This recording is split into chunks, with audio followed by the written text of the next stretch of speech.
welcome back to my channel. My name is Marmie Newton, and today I will be talking about the new Amazon Prime movie, The Idea of You, which is apparently a fan fiction based off of Harry Styles, I think.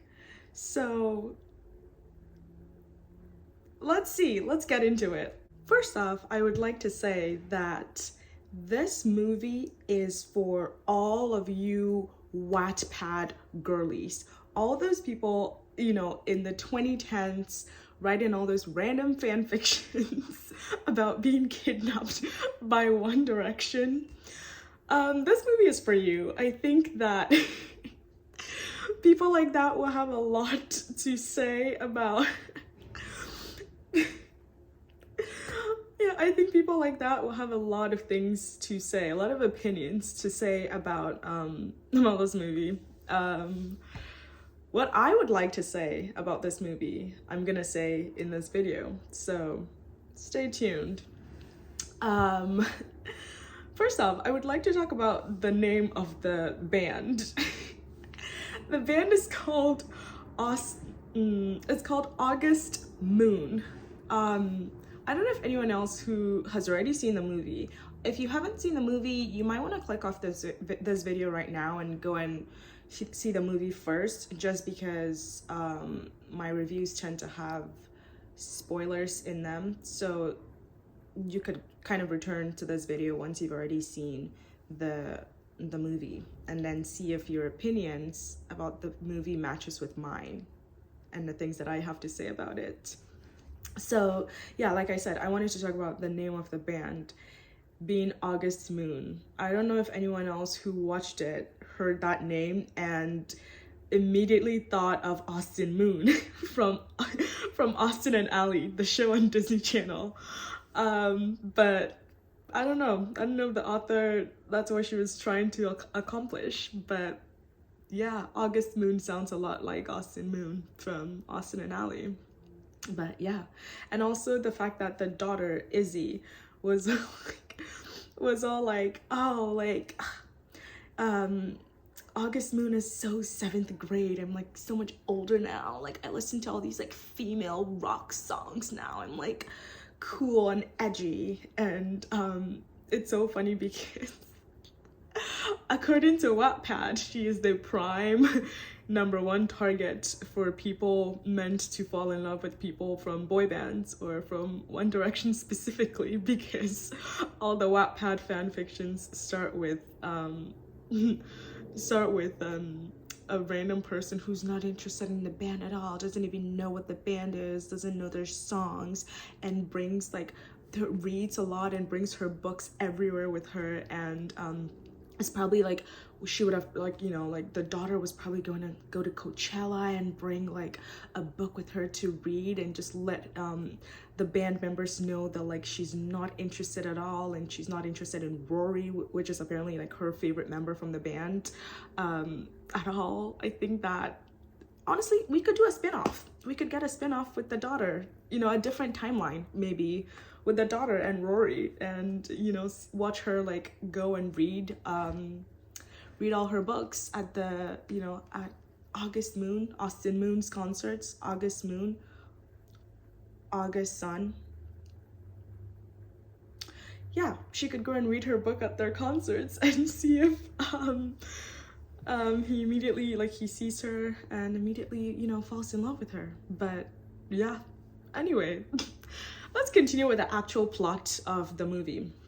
The Idea of You, if you haven't seen the movie, is about an older woman in her 40s who meets one of the vocalists of a popular, worldwide successful boy band called August Moon, and starts having a relationship with one of the members of the boy band, and he is 24 years old, so he is 16 years her junior.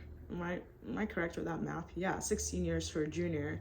And just kind of seeing how the public nitpicks, how the first half of the movie is essentially like them getting together, and then how she like sees their relationship from her perspective, or just like kind of anticipating how society will react to finding out about their relationship, mostly because her husband had already cheated on her with a much younger person from their law firm, and just kind of her grappling with that, or trying to make her peace with that, as well as trying to figure out, or trying to see what her relationship with this boy band member named Hayes is about as well. Okay. And so yeah, I thought that overall the movie was, it was something. It was definitely, it was given Wattpad fan fiction, mostly because I think it was a fan fiction. As if the after movies were not enough, we needed this as well. According to the movie, The Idea of You, your favorite boy band members like to follow random older women that they just met into a random warehouse in the middle of Glendale, which is apparently in the middle of nowhere. To the people of Glendale, California, apparently you live in the middle of nowhere, but that's a different conversation. I thought this was the land. Glendale was the land, but I don't know. Anyways, if you know that meme, this is not the land. This is Glendale. That's the people who hang out on TikTok. Anyway, yeah, apparently your favorite boy band member likes to follow random women into random storage areas in random places, and hope to not get killed. So that's good. That's good to know that, you know, that's a thing. But also, I wanted to talk about how the daughter Izzy and her mom, I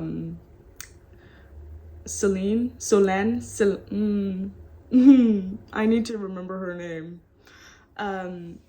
That was like, honestly, like her being a quarter French, I think, because she said her grandparents were French, was just like a random curveball that doesn't really play much of a role in the story.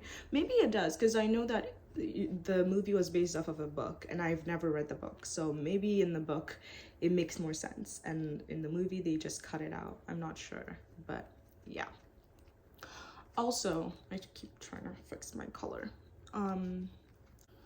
I would also like to say to anyone who has seen the movie or plans on watching it, I don't know if you've seen the Disney Channel movie Starstruck, but if you've seen that, it's very much like that. Like Starstruck is with Sterling Knight and Daniel Campbell, and they're from like a small town, and they come to Los Angeles, and like Daniel Campbell's character she doesn't care about the not the band, he wasn't in a band, about like this huge star that all the girls like, and she's just like, whatever, and then she ends up going on a day trip with him, blah blah blah. But this movie very much reminded me of him. And also in Starstruck, after they had their big blow up argument, and then she ended up leaving him at the beach, that's when like all the paparazzi started taking photos of them, and then it went, you know, viral and stuff like that.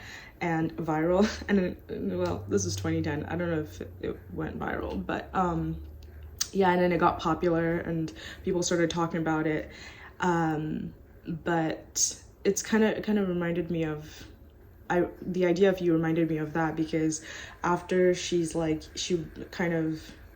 Solange speaks to Hayes's friends, like the girlfriends of his boy band, his band members, then realizes that it's just kind of a thing. He has a type for older women and tries to end that relationship. Shortly after that, the press kind of catch wind of what's been going on between them, and then it starts being everywhere, and then there's all this hate that, you know, happens online. And I thought that was kind of similar to Starstruck as well, so it reminded me of that.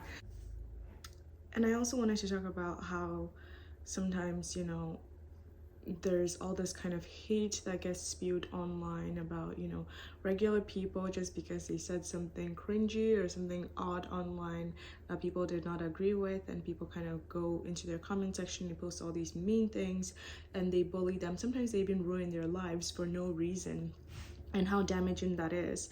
And just kind of watching the movie reminded me of that, and also how like celebrities also get treated sometimes online, where people just feel entitled to saying whatever they want about their lives and just, you know, being super mean, when in actuality that's a person that's kind of going through that. And I actually thought that, you know, the movie being starring an older woman, like a 40-year-old woman dating someone that's super famous like that, was, when I started the movie, I thought that that would make kind of people finding out about them dating I thought it would be easier on her if she wasn't younger, because when she's older, I guess she's more mature and more in touch with kind of her emotion and being able to like not care what other people think. But clearly the movie didn't really depict it like that. It was kind of like, well, she's still human. It doesn't matter if she's younger and she's dating this person, or if she's older and she's dating this famous person. Regardless, you know, hateful words are hateful words. It's not like, oh, if she's younger then it will get to her more and then it's going to like harm her more.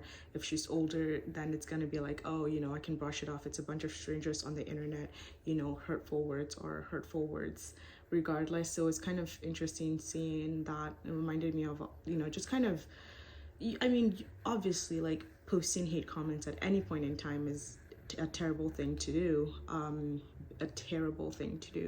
but just kind of watching the movie reminded me of just how negative that is, and you know how awful that is, because we literally see that not only affect her but affect her daughter more, because it's kind of like, you know, her actual not colleagues, like her classmates start bullying her and saying very inappropriate things to her, and just kind of seeing the repercussions of that. So I wanted to talk about that as well in my video. My forehead looks very shiny. But yeah, overall I really enjoyed the film.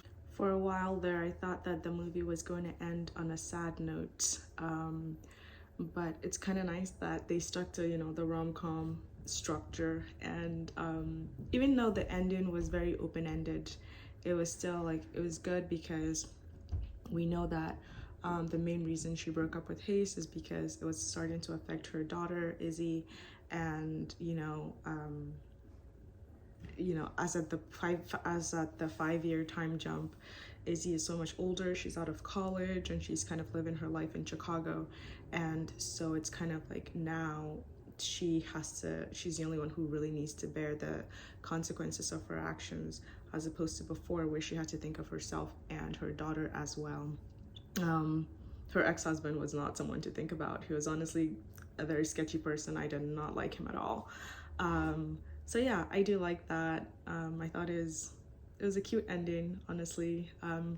You know, we don't know if they're gonna get together, but it's kind of obvious. I mean, if he went all the way, you know, through the trouble of finding her 5 years later. So overall, I really enjoyed the movie. I would give it maybe a 6 out of 10, just because I've seen better rom-coms, like The Idea, no, not like The Idea of You, like Set It Up on Netflix. I really enjoyed that movie. And so yeah, that's all I have to say about it. Thank you for tuning in, and if you like this video, please like and subscribe to the channel. That helps out a lot for a brand new channel that's trying to grow. And I plan on making a new video sometime soon, probably about the new season of Bridgerton that is coming out soon. So, you know, stay tuned for that, and thank you for tuning in. Bye guys.